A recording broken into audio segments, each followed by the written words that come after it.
হে ভগবান, মশার কামড়ে যন্ত্রণায় মনে হয় আর থাকতে পারবো না।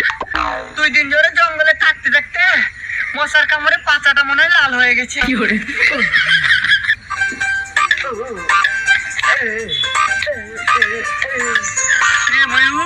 কেমন আছোস? মোদিজি, আমার মশার কামড় খেতে খেতে জঙ্গলে আর ভালো লাগছে না, আমাকে শহরে নিয়ে চলুন, আমি জঙ্গলে থাকবো না।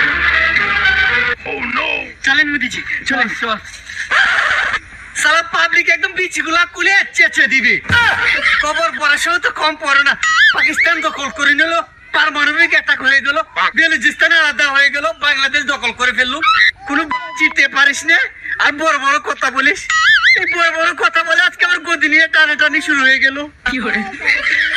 কাজ কর, যতদিন না পরিস্থিতি ঠিক হচ্ছে জঙ্গলে থেকে যা, পাবলিকে পেলে আস্থ রাখবে না।